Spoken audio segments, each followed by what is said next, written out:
Have you ever wondered what the first 2 weeks of a new placement is like? Well, you're in luck. Today, I'm going to talk to a foster mom about waiting for the placement all the way through that first couple weeks of having a new placement.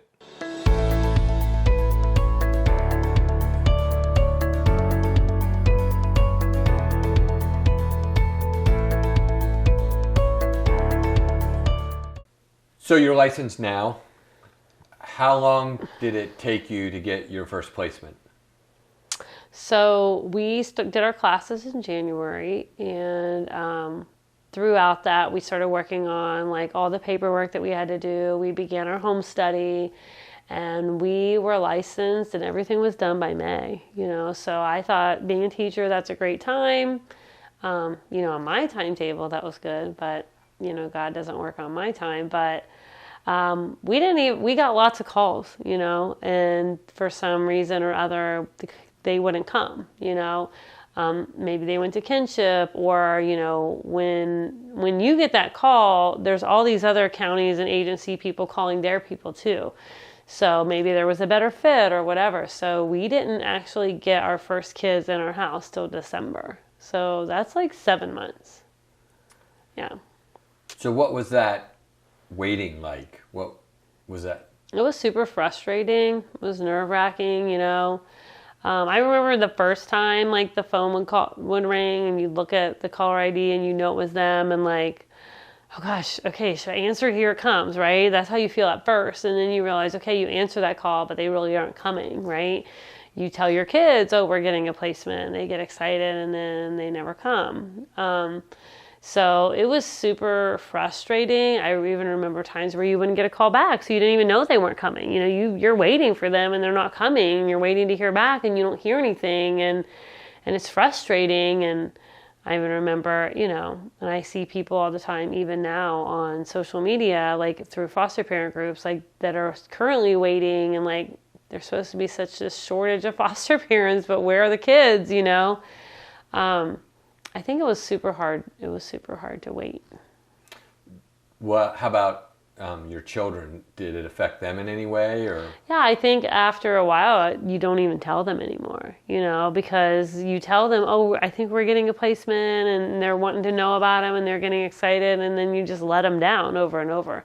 So when we did get our first placement, it was in the middle of the night, so our kids were sleeping, so they woke up and were like, oh, surprise, there's a placement here. But by the way, by the time they came home from school, they were already gone. So that's the world of foster care. So, yeah. You got the call for the first placement. What were your emotions like at that moment? I mean, so now it's December. We've been waiting since May, and you'd think you'd be like, okay, finally it's here, we're ready. But now you're like, oh, crap, it's here, right? So then you're like, have all these self-doubt questions, like, are we really the ones to do this? Like, are we really prepared? Like, so I would say it was scary, like, here comes these kids that someone else is entrusting to you, and you don't even know what they've been through. You don't know what it's going to be like. You don't know what to say. You don't know what to do. Because like I just said, you can't plan out what to do or say, because you just have to wait and see, So it was scary, exciting, because it's finally happening, what I felt like we were called to do. But then at the same time, those feelings of like, yikes, can we do this, Did that get easier with more placements, or was it basically the same?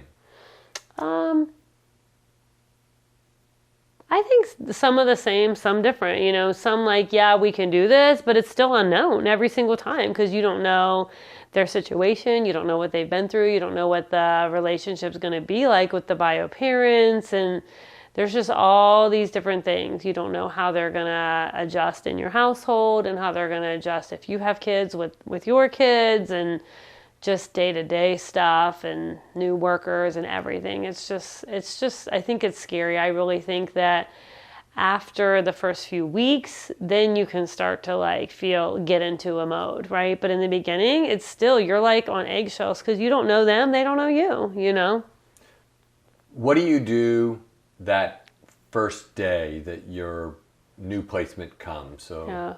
It's really hard, I think, to give advice what to do, because every time's different. We had 3 placements, and every one of them was different.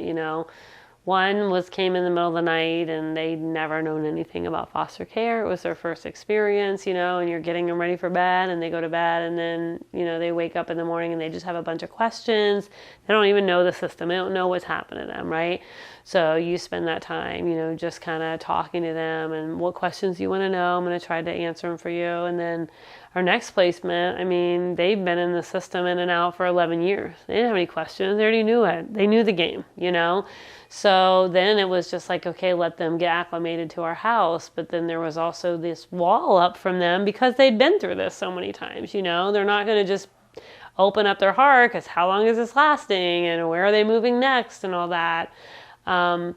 So I think you just kind of have to let the kids kind of guide you, kind of in your mind know, hey, to kind of let them know about the house, like your general rules. Don't try to bombard them. Don't try to get to know their whole life right away.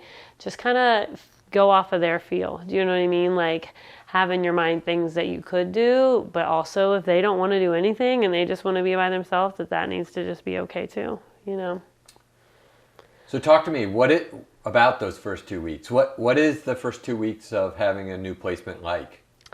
So, for the kids' perspective, for our kids, it was kind of exciting, right? There's new people in the house and they want to tell them all about the things and, they're excited to welcome them in, and sometimes, a lot of times the kids are it's like a little honeymoon, okay, yeah, this is new and it's all good. And, you don't see a lot of behaviors and stuff because they're just trying to take it all in.